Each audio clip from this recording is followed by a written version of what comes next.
Jhalawar school हादसे के बाद लगातार स्कूलों की सुरक्षा पर सवाल उठ रहे हैं, लेकिन कई स्कूलों में आज भी बच्चे जर्जर स्कूलों में पढ़ने के लिए मजबूर हैं। स्कूलों में लगातार हादसों का डर बना रहता है, लेकिन वैकल्पिक व्यवस्था नहीं होने की वजह से इन्हीं जर्जर स्कूलों में क्लास चलाई जा रही है। ये रिपोर्ट आपको दिखाते हैं।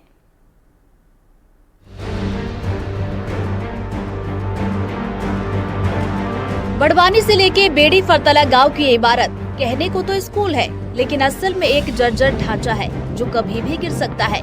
इसी एक कमरे में प्राइमरी स्कूल, मिडिल स्कूल और आंगनबाड़ी तीनों चलाए जा रहे हैं। छत की हालत इतनी खराब है कि सरिये बाहर झांक रहे हैं। बारिश के मौसम में छत से इतना पानी टपकता है कि बच्चों की किताबें और बैग भी भीग जाते हैं। इस वक्त हम मौजूद है बेड़ी फरतला के एक स्कूल में, जहां मिडिल, प्राइमरी और आंगनबाड़ी एक ही छत के नीचे लग रही है। मैं बता दूं आपको कि इस स्कूल भवन के हाल आप देख सकते हैं कि किस तरह सरिये निकल रहे हैं और इतना जर्जर है कि कभी भी ये गिर सकता है। ग्रामीणों का कहना है कि स्कूल की हालत इतनी खराब है कि बच्चों का यहाँ बैठना भी चुनौती है। बारिश में तो अंदर खड़ा रहना भी मुश्किल हो जाता है। हम डरते हैं कि कोई हादसा न हो जाए। बाहर भी बिठाते, अंदर भी बिठाते बच्चे। बारिश के दिनों में क्या क्या दिक्कतें आती है? बारिश में प्राइवेट मकान में बिठाते। हाँ। यहाँ छत टपकती है। हाँ, छत टपकती है। आंगनवाड़ी नहीं बनना चाहिए? नहीं बननी चाहिए। स्कूल की स्थिति तो खराब है सर, डर लगता है पढ़ाने के लिए। स्कूल में पानी टपकता और ये लेटे निकलते हैं तो डर तो लगता है सर, पानी गिरता तो बाहर बिठाना पड़ता नहीं सर। बाहर बिठाना पड़ता है? हाँ सर। ये सरिये भी निकल चुके हैं? हाँ सर। प्लास्टर भी गिर गया? हाँ गिर गया प्लास्टर। इस स्कूल को रिपेयर के लिए मांग की गई है क्या? हाँ सर की है। हाँ। अभी तक कुछ नहीं कुछ नहीं। बड़वानी के विधायक राजन मंडलोई ने बताया कि क्षेत्र में जर्जर स्कूलों का मुद्दा उन्होंने विधानसभा में भी उठाया था, लेकिन स्कूल के हालात अभी तक नहीं सुधरे। शिक्षा की स्थिति बहुत ही खराब है और जो पुरानी सड़कें, पुरानी वो बनी हुई है स्कूल है, वो भी जर्जर है, छत टपक रही है। तुम जैसे बेड़ी फरतला की बता रहे हो, मैं एक आपको बताऊं झरार की, वहाँ मैं खुद गया हूँ। वहाँ बड़ा दूरस्थ से महाराष्ट्र से लगा हुआ सटा हुआ गाँव है। वहाँ पर पतरे पूरे जर्जर और पत्थरों में से पानी बह रहे, दीवारें बिल्कुल गिरने जैसी स्थिति है। बच्चों को जान का खतरा है। मरम्मत के नाम पे जो पैसा आता है स्कूलों के, उसमें जो बंदरबाट होती है सिर्फ स्कूल के प्रिंसिपल से साइन करवा लेते हैं, जबकि मरम्मत के पैसे में जो पालक शिक्षक समिति है उसके माध्यम से काम होना चाहिए। बरसों हर वर्ष मरम्मत के नाम के पैसा आता है, पर स्कूल में मरम्मत नहीं होती है। पूरा ये जो विभाग का अमला है वो पूरे पैसे को भ्रष्टाचार की जड़ में खत्म कर देता है। अब बात करते हैं मंडला की। मंडला के निवास विकास खंड की बिशनपुरा की प्राथमिक शाला जर्जर हालत में है। या छोटे छोटे बच्चों को एक जर्जर भवन में टपकती छत के नीचे पढ़ाया जा रहा है। बारिश होते ही स्कूल के कमरों में पानी भर जाता है, जिससे बच्चों को पढ़ने में भारी परेशानियों का सामना करना पड़ता है। यहाँ पानी गिरता है, जगह भी नहीं होती बैठने के लिए। वहाँ वो वाले कमरे में पानी गिर रहा है, भरा है, पूरा जर्जर होता है, बैठने में हमको दिक्कत है। क्या जर्जर हो गया है ये? वो दीवार। अच्छा सर, वो स्कूल के ऊपर से पानी बहता है, गिरता है और बाहर भी, और यहाँ पे बैठने पे दिक्कत होती है। यहाँ दीवार से पानी टपकता है, बैठने के लिए जगह नहीं होती है, पूरा कमरा भरा रहता है।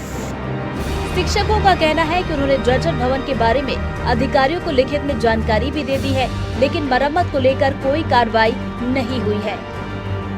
देखिए, निश्चित तौर से बिल्डिंग जो है तो काफ़ी पुरानी है और इसमें मेजर मरम्मत का कार्य पहले भी किया जा चुका है। अभी विगत सत्र में ये परेशानी बनी हुई थी। हमने अपने कार्यालय, वरिष्ठ कार्यालय को सूचित किया।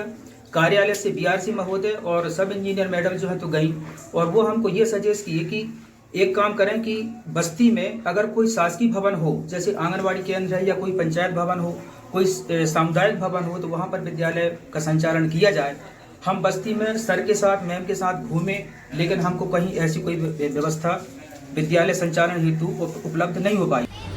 अब आपको छत्तीसगढ़ लेकर चलते हैं। छत्तीसगढ़ के गरियाबंद में मैनपुर विकास खंड के मोतीपाली गांव में स्कूल भवन जर्जर हो चुका है। इसलिए यहाँ का स्कूल तबेले में चल रहा है। 2 साल से इन मासूमों की क्लास कभी पेड़ के नीचे लगती है तो कभी मवेशियों के तबेले में लगती है। मूल स्कूल भवन जर्जर हो चुका था, इसलिए नया भवन बनना शुरू हुआ 10 लाख रुपए की लागत से, लेकिन 2 साल बीत चुके हैं, स्कूल अब तक अधूरा पड़ा है। पहले ये बच्चे पेड़ के नीचे बैठते थे, अब पुराना तबेला इनका क्लासरूम बन गया है। बिना पंखे, बिना लाइट और कभी कभी तो बिना ब्लैक बोर्ड के भी। लेकिन ये बच्चे हार नहीं मान रहे, रोज समय पर स्कूल आते हैं, पढ़ते हैं, मुस्कुराते हैं, इस उम्मीद के साथ कि एक दिन उनका भी स्कूल पक्का होगा। 2 साल से पढ़ रहे हैं, यहाँ बहुत मजबूर है। यहाँ पर सब बच्चे आते हैं तो वहाँ तक बढ़ते हैं, बहुत दिक्कत होता है। यहाँ भी पानी भरता है, वहाँ भी पानी भरता है। अच्छा, कब से ये तबेले में पढ़ रहे हो, कितना दिक्कत होता है? 2 साल से पढ़ रहे हैं। कितना दिक्कत होता है बारिश? बहुत दिक्कत होता है। और बारिश होने से कितना परेशानी होता है पढ़ाई में? बारिश होता है तो यहाँ पर भर जाता है पानी। ये तबेले में कितना साल से पढ़ रहे हैं? 2 साल से। 2 साल से। तो कितने साल से तबेले में पढ़ रहे हो, कितना दिक्कत होता है? बहुत दिक्कत होता है, 2 साल से पढ़ रहे हैं। बारिश होने से कितना दिक्कत? बहुत दिक्कत होता है, बारिश होता है तो यहाँ घुस जाता है। स्कूल के प्रधान पाठक का कहना है कि कई बार अधिकारियों को रिपोर्ट भेजी जा चुकी है, लेकिन अधिकारी इस तरफ कोई ध्यान नहीं दे रहे। 2 साल से ऊपर हो गए हैं क्लास लगाते, और यहाँ 42 बच्चे हैं। बहुत परेशानी हो रहा है, बच्चे ज़्यादा हैं, जगह कम है।